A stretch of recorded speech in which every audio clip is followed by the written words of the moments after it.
सुनने में कड़वी मगर पूरी तरह सत्य बातें। कौन कहता है कफन सफ़ेद होता है। अगर मनपसंद शख्स ना मिले तो जनाजे लाल जोड़े में भी उठते हैं। शादी पसंद की ना हो तो यही शादी आगे चलकर एक गलत मोड़ ले लेती है, जो कभी अखबार में एक घटना बनकर सामने आती है। बुरी संगत कोयले के समान है, जो गर्म हो तो हाथ जला देता है और ठंडा हो तो हाथ काला कर देता है। जब एक महिला सरलता से अनगिनत रंगों के सूक्ष्म अंतर को पहचान सकती है, तो आपके हृदय में तरंगित होते भावों के रंगों का आकलन नहीं कर पाएगी क्या? इसलिए उसे अनजान या अल्हड़ ना समझें। जब वो आपसे बातों ही बातों में सांकेतिक रूप से कहे कि आप बदल रहे हैं, तो उससे तर्क कदापि ना करें, बल्कि अपने व्यवहार का आकलन करें। हो सके तो बेटी को पढ़ाइए और कमाना सिखाइए, क्योंकि कमाऊ बहू के हाथ से बनी रोटी जली हुई हो या टेढ़ी मेढ़ी हो, स्वादिष्ट लगती है। तुम खुद पर भरोसा और अकेले चलने की हिम्मत तो करो। भगवान हजारों रास्ते देने को तैयार हैं। अगर कोई मक्खी सब्जी तोलते हुए तराजू पे बैठ जाए तो ज़्यादा फर्क नहीं पड़ेगा, लेकिन वही मक्खी अगर सोना तोलते हुए तराजू पर बैठ जाए तो उसकी कीमत लगभग 10,000 रुपये होगी। हम कहाँ बैठते हैं, किसके साथ बैठते हैं, हमारा मूल्य इस बात पर निर्धारित किया जाता है। सुनो पुरुष, तुम बहुत खूबसूरत होते हो तब जब तुम किसी औरत को सम्मान देते हो, जब तुम उसके आंसुओं को मुस्कान में बदल देते हो और माँ बेटी, बहन दोस्त, प्रेमिका और पत्नी के रिश्तों को संभाल लेते हो। तब तुम केवल पुरुष नहीं बल्कि एक फरिश्ता होते हो। जब बाप मरता है तो ताऊ, चाचा, मामा, मौसा, बुआ सब मर जाते हैं, और जब माँ मरती है तो चाची, मामी, मौसी सब साथ ही मर जाती हैं। माँ बाप के जाने के बाद कोई किसी का नहीं होता। यदि आपका बेटा या बेटी विवाह करने के लिए तैयार नहीं है, तो अच्छे घर के कारण ज़बरदस्ती उनकी शादी ना करें, वरना दो परिवार बर्बाद हो जाएंगे। सिर्फ विवाह करने से गृहस्थी नहीं चलती, सफल भी होना पड़ता है।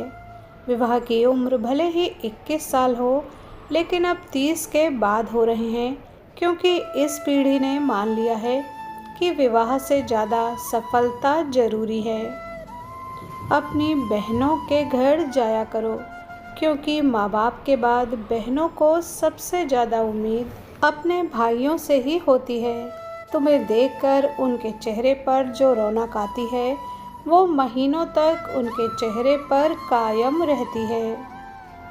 अगर माता पिता का रोकना टोकना तुम्हें बुरा लगता है, उनकी डांट फटकार का तुम उनके मुंह पर जवाब देने लगे हो, कई मामलों में तुम्हें माता पिता गलत नज़र आने लगे हैं, तो समझ लो कि तुम आवारा हो चुके हो। तुम्हारे अंदर संस्कार नाम की कोई चीज़ नहीं बची है। तुम्हारे माता पिता से गलती ज़रूर हुई है, और वो गलती है तुम्हें जन्म देना। होटल के कमरों तक ले जाने वालों की भीड़ लगी है इस दुनिया में, लेकिन तुम तलाश उसकी करना जो तुम्हें शादी के मंडप तक ले जाने की हिम्मत रखता हो। बहनों के घर कभी नहीं टूटते भाइयों की वजह से, पर भाइयों के घर टूट जाते हैं बहनों की वजह से। जिस घर में बेटियों का मोह ज़्यादा हो, वहाँ बहू की खुशी ससुराल वालों को हजम नहीं होती। कुछ लोगों से अपने हक के लिए लड़ा भी नहीं गया, जब उन्होंने देखा कि उनके खिलाफ उनके ही भाई खड़े हैं। भाई भाई का रिश्ता ईश्वर ने विपत्ति बांटने के लिए बनाया था, लेकिन अफसोस आज ये सिर्फ संपत्ति बांटने तक सीमित रहकर रह गया है। घर में सबसे ज़्यादा गलत बड़े बेटे के साथ होता है। बड़े होने का हवाला देकर उस पर जिम्मेदारियों का बोझ डाल दिया जाता है और सालों तक इस्तेमाल किया जाता है। इन सब में उलझकर वह खुद के लिए जीना भूल जाता है और अपनी पत्नी को भी वैसा ही बना लेता है। और जब सबका मतलब निकल जाता है और उसके पास कुछ नहीं बचता, तो उसे धक्का मारकर नीचे गिरा दिया जाता है। सुसाइड करने से आपके दर्द ख़त्म नहीं होते, बल्कि वो उन लोगों के हिस्से में आ जाते हैं जो आपसे मोहब्बत करते हैं। कुछ लोग अपनी जवानी का खूबसूरत हिस्सा डिप्रेशन में गुजार देते हैं। युवा जीना नहीं चाहते और बुजुर्ग बूढ़े मरना नहीं चाहते। आज के समय का ये दुखद सत्य है। मर्द अगर पसंदीदा हो तो नखरे उठाने में कैसी शर्म, और स्त्री अगर पसंदीदा हो तो उस पर पैसे खर्च करने में कैसी शर्म। स्त्री पसंदीदा होगी तो पुरुष नखरे दिखाने से ज़्यादा उठाना पसंद करेगा, और पुरुष पसंदीदा होगा तो स्त्री पैसे खर्च करवाने से बेहतर बचत करवाना समझेगी, और ये केवल प्रेम में ही संभव है। ये ज़रूरी नहीं कि सच हमेशा सच हो और झूठ हमेशा गलत। सच और झूठ के पीछे का इरादा तय करता है कि वो सही है या गलत। एक औरत के लिए श्रृंगार की चूड़ियाँ उतारकर कलाई पे घड़ी पहनने का मतलब समझते हो? श्रृंगार को छोड़कर संघर्ष चुनना।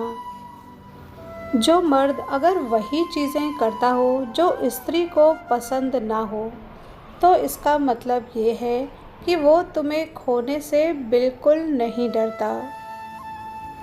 चाहे परिवार के चक्कर में या फिर माँ बाप के चक्कर में, जो अपनी पत्नी को छोड़ता है अंतिम में अकेला रह जाता है। वीडियो पर यहाँ तक बने रहने के लिए धन्यवाद।